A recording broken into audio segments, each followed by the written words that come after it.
Great start here. Can Clint Dempsey score yet? The US ahead, incredibly, within seconds.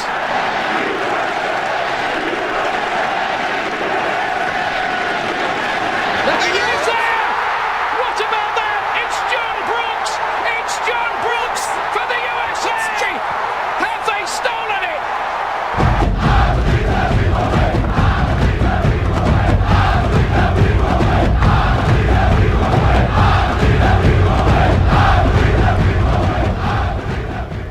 Who believes that we will win out there? You don't believe that we don't win. I don't believe they'll win at all. I'm sorry. 5 seconds ago, you were dissing America. Yeah, Listen, you were just killing us. I love America. No, you don't. America been very, very good to me. You would pick Argentina and Italy over America any day. You said that 2 seconds ago. No, as a soccer team, not as a country. Their countries are not, well, ours isn't exactly in the best shape either right now. But I would still rather live here. It's the greatest country in the world. God bless America and nowhere else. Guys, I just got a tweet from Zeb Coulter. Sal is officially on the deportation list. Get him out of here. Who the hell is Zeb Here's the best Coulter? part. Keith, I actually tweeted that to him. Hopefully Zeb answers us. Zeb, please. Zeb, we need you here on the front line to get rid of this jabroni. I said this. At WWE Zeb, our friend Salvatore G has been dissing America. You should put him on the deportation list. No one disses America. All right. Let's get away from this. Joe, would you like to give us a little background and introduce our guest that's coming on in a few minutes? All right, ladies and gentlemen, we have assistant coach of the Buffalo University women's soccer team, Kim Brandao, will be coming in to talk a little World Cup with us. She's played in Sweden professionally, Portugal. She played for the WPS, where she won a WPS championship with the Western New York Flash. She's played with stars. She knows. She plays with stars such as Alex Morgan, Marta of Brazil. In October 2007, she became the first Portuguese-American woman to play for the full Portugal national team. And in 2011, she became the first Portuguese-American to sign with the WPS team. And now we have Kim Brandao with us. How you doing, Kim? I'm great. Thanks for having me. All right, I got Keith Harrison with us. We got Chris Fazio and Salvatore Gentili. How's it going today? How's it going, Kim? Well, hey guys, how are you? All right. We wanted to, I'm going to already told them a little bit about you and your career, and she was also a 2-time Rutgers captain. She was a captain of the Buffalo Flash in 09 and 10, and she's represented Portugal since 07. So, Kim, what do you think about the World Cup so far? I mean, it's been pretty exciting. Team USA got a big victory, 2-1 to start off against Ghana, and they will be playing your team, the Portugal men's team. Yes, it's definitely been an exciting World Cup. A lot of exciting results, a lot of different score lines that we're not used to seeing. Portugal didn't get off to a very good start, but I'm very happy with how the U.S. is playing, and it's definitely going to be an interesting match on Sunday for me, at least, with both my blood country and my birth country playing against each other. But, it's great to see the U.S. get off to a good start, and, I'm sure that, as long as our top players like Dempsey and Bradley and Howard, as long as those three continue to play well, I'm sure we'll get out of the group. So, Kim, let's get down to the all-important question. Who will you really be rooting for? Oh, God. That's a great question. I don't like that question. You don't have Kim, we're trying to get you on the hook there. You don't have to answer it. It's our job. If we have to ask the tough questions. questions. If you don't want to upset anybody, like family members or anything, you don't have to answer the question. But I think we really know you're rooting for the USA, right? Well, honestly, I've been giving this answer a lot, and this is the answer. It's kind of like having kids. You don't love one more than the other. You love them both equally the same. So I have to say that, honestly, I'm rooting for both countries. I was born here in the U.S., and I'm very, very American. But, my family, we grew up with a lot of Portuguese culture. So I still have that, that Portuguese pride within me. So, honestly, I can't pick. It's really hard to say. That's the answer parents give to kids that aren't really their favorite kid. we love you both the same. We don't love your brother more than you. Even though your brother got the Corvette and you just got nothing. That's the Archie Manning speech to Peyton and Eli every year. Every Thanksgiving dinner. All right, we had a couple injuries to Team USA in the game. I mean, Dempsey got kicked in the face, broke his nose, and Altidore pulled a hamstring. Now, Altidore's a big scorer to us. How much do you think that's going to impact the U.S.'s chances? Well, honestly, it's tough to lose a player like Josie. I mean, he's great, just his physical presence out there. But honestly, I think he left after 20 minutes. You know, came off injured, and we were still able to get the job done. And you know, that's the important thing. We have young players really stepping up. Players like John Brooks coming in, scoring the last 4 minutes of the game. You know, to seal the game for us. And sorry. I said that he dreamed about. Did you hear that quote from him? Oh, he had a premonition? Yeah, he dreamed about scoring a goal in the 86th minute and told his teammates a day or two before. Oh, wow. Yeah. Wow. Yeah. It's kind of creepy. So he said, you know, I think it was the 88th minute. He was like, I'll take it. You know, he's like, I'm okay with that. But, you know, the dream was the 86th minute. So another question for you guys. With Portugal, they also have some guys who won't be making the game. Pepe headbutted a man in the Germany game. So he's carded. And then Fabio has a thigh injury. And Ronaldo will be playing with an injured knee. So, I mean, how much – Pepe is a big defender for you guys. I know that's a big piece of their team. So how do you think that's going to affect Portugal? Yeah, I think losing Pepe is probably the biggest blow here, just because defensively we've not been a strong defensive team, and losing a player of that caliber in the back line as your center back, you know, that will be huge. But at the same time, you know, Ronaldo will do whatever he can to get out there. I know he will. I'm not really worried about that. He'll come up big for us when we need him to. And yeah, I think Cohen Chow is a player that's, you know, very good. There's a lot of skill, but you know, it's not something we need to worry about too much. But Kim, were you surprised at all that Landon Donovan got left off of this roster? Oh yeah, absolutely. You know, just because of his experience as a player, and you know, he's the type of person that, you know, you want on your team just because of his attitude and what he's done for the U.S. national team. But at the same time, you know, you have to applaud Klinsmann for making that bold decision. You know, and as of right now, the way it's looking, maybe it was a good decision. That way you can bring in some young players, especially for our attacking presence on the field. But yeah. Speaking of Jurgen Klinsmann, reportedly before the tournament, he told the U.S. team that they didn't have a shot at all at winning. How do you feel about him telling the team that? And can you make some sense out of that for me? Because I just can't wrap my head around that. Why he would tell the team that? You know, I think the media like to blow those lines up a little bit too much. I mean, the reality of the situation is that we won't be winning a World Cup.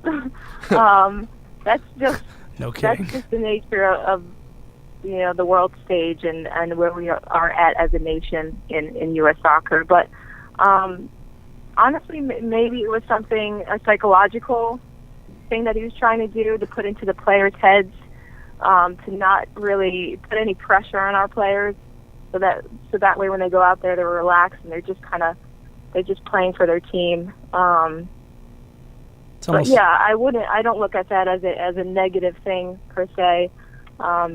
You know, I think you can just tell even with his reactions to the first goal of the game. You know, he's in this. He believes in us. So I wouldn't worry too much about that. Who do you think is going to be the difference maker in Sunday's game for USA? Honestly, I don't think it's just one player. I think both defensively, we're going to have to be very, very disciplined. You know, and then going forward, we're going to have to take our opportunities. And, you know, we were able to do that in the first game, and hopefully we can do that against, a defense that's not going to be as strong as it usually is for Portugal. I can only imagine how much this game is really tearing you apart, because I notice you say we, not only for the United States, but Portugal. Like we the people?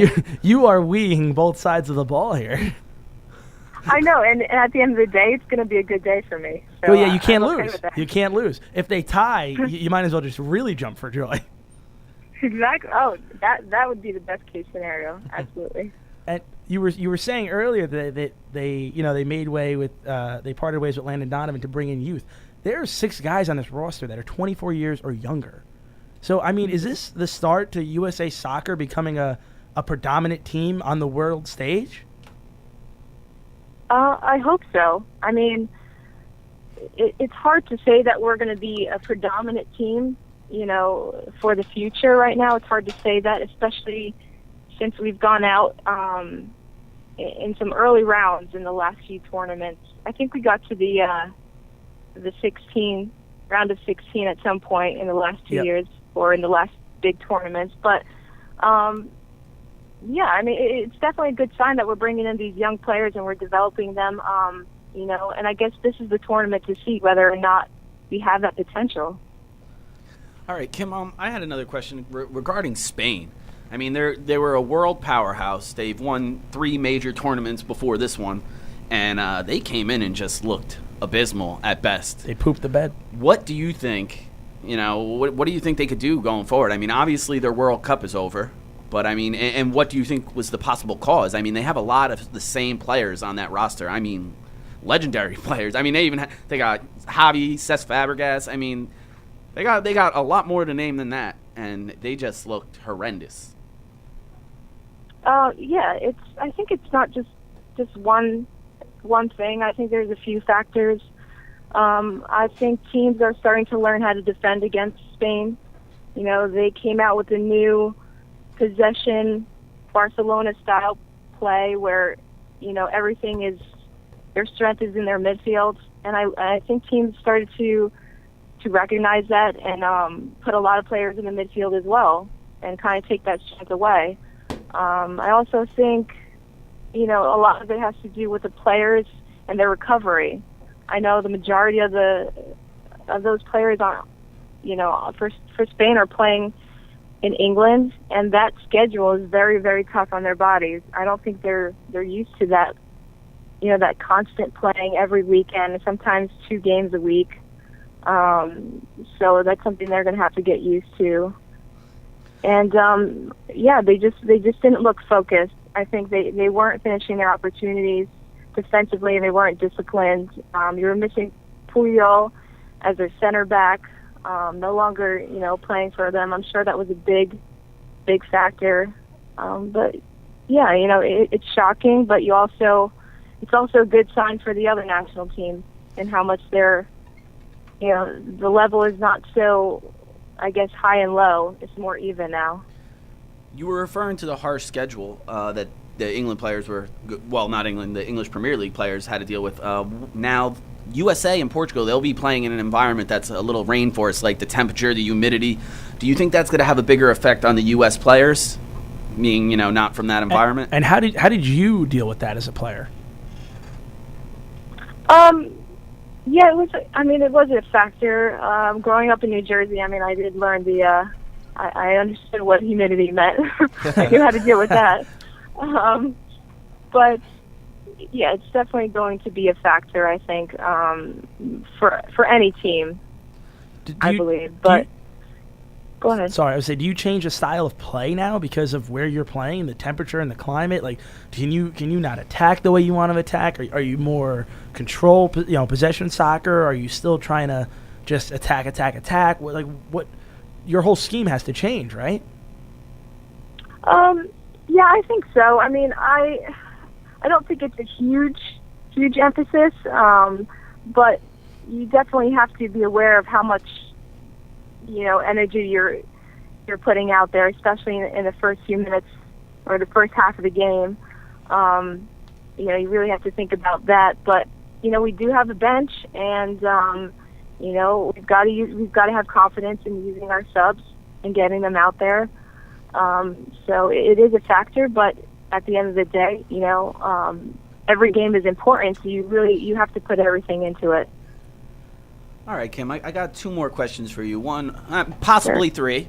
One of the more serious nature, and then one's like, a little bit of a off-topic question. We got the Netherlands, and Van Persie and Iron Robin are looking phenomenal. I mean, his header that caught the keeper in between was unbelievable. Iron Robin's composure, and I mean, he got the ball in the middle and he waits he knows when he has to put the little touch on the ball to get around players, and his goal looked great too. He has 3 on the World Cup. I mean, what do you think their chances are winning the whole thing? We obviously know they're a big contender for it. What do you think about that in the Netherlands? Yeah, the Netherlands look very strong with Van Persie and Robin up top, but unfortunately Van Persie won't be playing in their 3rd game. Don't know how much of the factor that will be, but and going ahead and beating Spain, I believe it was 5-1. Yeah, but, 5-1 or 4-1. They beat up on them for sure. Oh yeah, absolutely. Yeah. With that kind of a score line, I mean, even though it's a Spanish team that maybe isn't doing so well right now, but still to come out with that result, you have to applaud them for that. I really do think that they're going to go far in the tournament. Unfortunately, they lost in 2010 in the final. So, this is their opportunity to really, now that Spain is probably going home early, to take the World Cup. Go ahead. Oh no, I was just going to ask. I'm obviously rooting for Argentina in this tournament. What do you think their chances are realistically? This is why I hate you. Why? You're an idiot. Why? Why is that an idiot? I'm from America. I'm also my mother and my grandmother were both born in Buenos Aires. So I mean, I want. Where were you born? Buenos Aires. I said it too perfect. You like rolled that R. Anyway, so seriously though, I mean, do you think Messi and do you think they can carry this team? I mean, is there any shot that they might win this thing? Yes, I think to say that they're going to win it, you can definitely say that, but at the same time, they just don't have that history of winning huge tournaments, and that's the worrisome part. But at the same time, if you have Messi on your roster, you can absolutely say that they have a chance. That guy's unbelievable. You think he's the best player in the world? She loves Don't be biased. She's going with Ronaldo. How do you go with that guy? He looks like Bugs Bunny. Messi is the way to Come go, on. man. Messi's the way to go. He has abs chiseled out of stone. Messi's 5'8" of pure soccer talent. Pure speed. I might have just given him an extra couple inches, but I don't know. I would love to see what he's listed as height-wise. All right, Kim, awesome. I greatly appreciate you coming in and talking some World Cup soccer with us. Thank you so much, Kim. Kim, it was a pleasure.